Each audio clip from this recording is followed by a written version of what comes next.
My dear species fellows, aspirant right by आपके लिए the Punjab land revenue act 1967। इसको हमने एमसीक्यूज टाइप हल करने की कोशिश की है, क्योंकि इससे पहले तहसीलदार के जितने भी एग्ज़ाम हुए हैं आपको ये एमसीक्यूज फॉर्म में नहीं मिलता। तो फर्स्ट फेज़ जो तहसीलदार का था वो हो चुका है, जिसमें से जो भी क्वालिफाई करेंगे वो नेक्स्ट फेज़ में जाएंगे, जिसमें 3 पेपर होंगे। एक तो हमारे एक्ट है, एक ये वाला एक्ट जिसे हम आज डिस्कस करेंगे, और उसका फर्स्ट पार्ट हम डिस्कस करेंगे फर्स्ट 10 पेजेस। और उसके बाद एक सेकंड एक्ट है, ये पेपर 1 होगा, पेपर 2 इंग्लिश, और पेपर 3 जो है उर्दू का पेपर होगा। 300 मार्क्स का जो फेज़ है वो सेकंड फेज़ होगा। अच्छा जी, जो हमारा चैप्टर 1 है उसको हम प्रीलिमिनरी कहते हैं, और इस चैप्टर में कौन कौन से एमसीक्यूज बन सकते हैं इसको देखने की हम कोशिश करते हैं कि किस तरह हमने इसमें से एमसीक्यूज बनाने हैं। चले हम शुरू करते हैं। हम अपना फर्स्ट एमसीक्यूज करने की कोशिश करते हैं, इसको रीड करते हैं। What is the short title of Punjab land revenue act. जो हमारे पास पंजाब लैंड रेवेन्यू एक्ट है, इसका शॉर्ट टाइटल भी पूछा जा सकता है। ए आंसर ए है, पंजाब लैंड रेवेन्यू एक्ट 1967। 4 आपको ऑप्शन दिए होंगे जिनमें से आपने और हमने एक सिलेक्ट करना होगा जो कि राइट वन होगा। सेकंड है, which area are excluded from the operation of Punjab land revenue act. ये जो एक्ट है किन एरियाज़ पे लागू नहीं होता, किन एरियाज़ को इससे निकाला गया है, वो है हमारे पास ट्राइबल एरियाज़। थर्ड है, what is the purpose of section 2 of Punjab land revenue act. ये जो सेक्शन 2 है इसका मकसद क्या है, इसका आंसर है ये है जी, to exempt certain areas from the act. कुछ सर्टेन एरियाज को एग्जैम्प्ट करना एक्ट में से, ये इसका पर्पज़ है। किसका पर्पज़ है? सेक्शन 2 का पर्पज़ है। ये भी याद रखिएगा, सेक्शन 2 का पर्पज़ है कि कुछ एरियाज को एक्ट से एग्जैम्प्ट करना। फोर्थ है, which section of the act defines agriculture year. कि कौन सा सेक्शन है जो कि एग्रीकल्चर ईयर को डिफाइन करता है इस एक्ट के अंदर, वो है हमारे पास सेक्शन 4। कौन सा सेक्शन है? सेक्शन 4। सेक्शन 4 हमारे पास डिफाइन करता है एग्रीकल्चर ईयर को। सेक्शन 2 हमें ये बताता है कि कौन कौन से सर्टेन एरियाज हैं जिनको एक्ट से एग्जाम्प्ट किया गया है। इस तरह से आपने इनको याद करना है और कोशिश करें कि आपके पास ये हार्ड फॉर्म में होने चाहिए। ये लेक्चर भी साथ साथ देखें और आपके साथ सामने आपकी कॉपीज भी पड़ी होनी चाहिए जहाँ पे आप निशान लगाते जाए। What does arrears of land revenue means under the act? इस एक्ट के मुताबिक जो arrears of land revenue, इसका क्या मतलब है? इसका मतलब है revenue unpaid after due date। जो ड्यू डेट होता है कि यहाँ पे आपने अपने मतलूबा जो रेवेन्यूज है उसको पे करना है, आप वहाँ पे नहीं करते और ड्यू डेट के बाद जाके पे करते हैं, तो आप एरियर्स ऑफ लैंड रेवेन्यू कहलाते हैं। चैप्टर 2 है डिवीजन एंड डिस्ट्रिक्ट्स। इसमें है who has the authority to create divisions in the province under section 5। यहाँ पे सेक्शन 5 आ गया। सेक्शन हमारे पास देखें 4 था, एग्रीकल्चर ईयर को डिफाइन करता था। 2 सेक्शन है, 2 सेक्शन हमारे पास एग्जाम्प्ट करता है certain areas from the act. ये याद रखते जाइएगा प्लीज़, मैं आपके लिए दोहरा रहा हूँ बार बार। और हमारे पास नेक्स्ट है जी सेक्शन 5। सेक्शन 5 में क्या होता है? सेक्शन 5 में जो है वो गवर्नमेंट क्या करती है जी, डिविजन्स को क्रिएट करती है। ये गवर्नमेंट के पास अथॉरिटी होती है कि डिवीजन को क्रिएट करे। Question number 7, what is the minimum number of districts required to form a division. कितने मिनिमम नंबर ऑफ डिस्ट्रिक्ट्स होने चाहिए एक डिवीजन बनाने के लिए? तो ये हमारे पास 2 है। ठीक है जी, 2 डिस्ट्रिक्ट्स होंगे तब जाके एक डिवीजन बनेगा। 8वां एमसीक्यू है, which section empowers the government to vary the number और लिमिट्स ऑफ डिवीजन और डिस्ट्रिक्ट्स। कौन सा सेक्शन है कि गवर्नमेंट को जो एम्पावर करे कि डिवीजन द डिस्ट्रिक्ट के नंबर्स को वेरी करें, बढ़ा सकें, कम कर सकें, लिमिट लगा सकें। तो हमारे पास ये सेक्शन नंबर 5 है। सेक्शन नंबर 5 हमने ऊपर भी पढ़ा है कि किसके पास अथॉरिटी है कि डिविजन्स को क्रिएट कर सके, तो गवर्नमेंट के पास अथॉरिटी है सेक्शन नंबर 5 के तहत।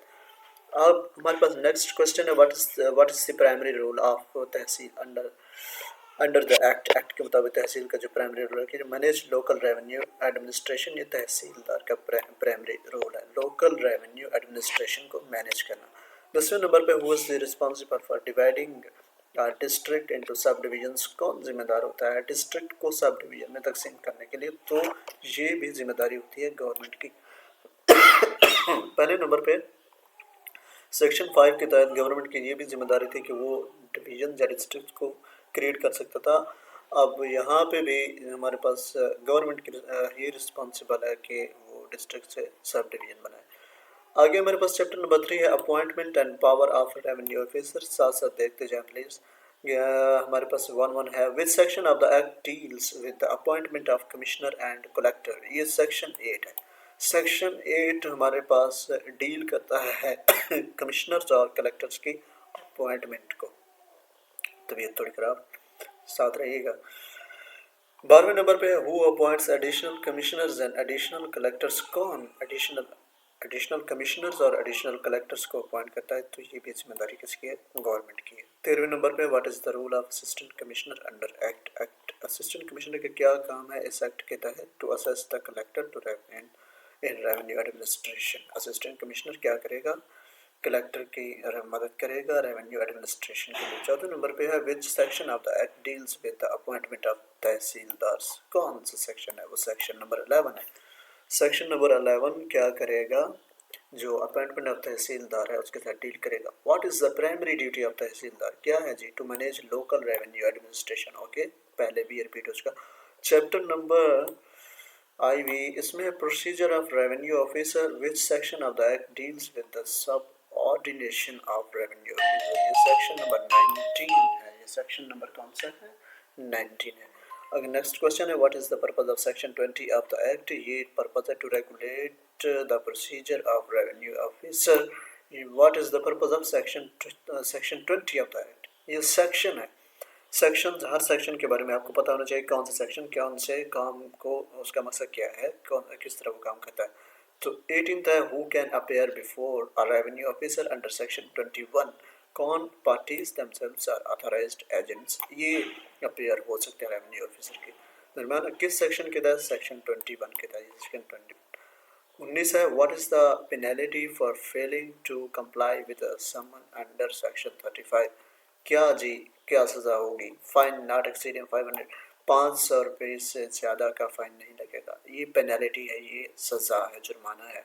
अगर क्या होगा? अगर फेल हुए कंप्लाई अंडर समन अंडर सेक्शन 35, ये पेनल्टी। 20 है which section of the act deals with the language of revenue officer. ये जो हमारे पास सेक्शन 28 है लैंग्वेज ऑफ रेवेन्यू ऑफिसर को डील करेगा। चैप्टर नंबर 5 हमारे पास है village officer. Who regulate the appointments and duties of village officer. कौन करता है? बोर्ड ऑफ रेवेन्यू करता है। कौन कर रहा होता है? Board of revenue. Village officers की ड्यूटीज, विलेज ऑफिसर की अपॉइंटमेंट, ये दोनों का बोर्ड ऑफ रेवेन्यू करता है। What is the maximum rate of village officer cess under section 37। तो ये 5% ऑफ लैंड रेवेन्यू है। 23 है which section of the act restrict the attachment of remuneration of village officer. ये कौन सा हमारे पास सेक्शन? सेक्शन 38 करेगा। 24 है what is the purpose of section 38 of the act. क्या पर्पस है इसका? To restrict the attachment of remuneration of village officer. ठीक है जी। Who is responsible for the collection of village officer cess. कौन जिम्मेदार होगा? ये भी बोर्ड ऑफ रेवेन्यू जिम्मेदार होगा। चैप्टर VI है रिकॉर्ड्स के बारे में हमारे पास MCQ है। 26 what is included in the record of rights under section 39। तो क्या चीज़ है? ऑल ऑफ द अबव, तमाम चीज़ें। Names of the land owner and tenants, इनके नाम शामिल होंगे। Maps of the east state, उस ईस्ट स्टेट का रकबे का मैप होगा। Statements of customs. Okay, all of the above इसका जवाब है। Who is responsible for preparing periodical records under section 41। तो आपने पहले ये चीज़ याद रखना है कि पीरियडिकल रिकॉर्ड्स को प्रिपेयर किया जाता है अंडर सेक्शन 41 और उसको कौन करता है? कलेक्टर इन रिकॉर्ड्स को प्रिपेयर करता है। What is the purpose of section 42 of the act. Section 42 of the act का पर्पस क्या है? To report the acquisition of rights by land owners. ठीक है जी। 29 है which section of the act deals with the determination of disputes in regards. ये section 44 है। अगर रिगार्ड्स में कोई डिस्प्यूट्स आ जाए, डिस्क्रिपेंसीज आ जाए, तो ये सेक्शन 44 इसको डील करता है। 30 what is the penalty for failing to furnish information under section 48। तो पेनल्टी हमारे पास पहले भी आ चुका है, फाइन नॉट एक्सीडिंग 500 रुपीज़, ये पेनल्टी होगी। तो आप सबसे गुजारिश है तमाम एस्पिरेंट से कि इस चैनल को सब्सक्राइब कर लें। मज़ीद इस तरह की और वीडियोस देखने के लिए हमारे साथ जुड़े रहें। Thank you so much.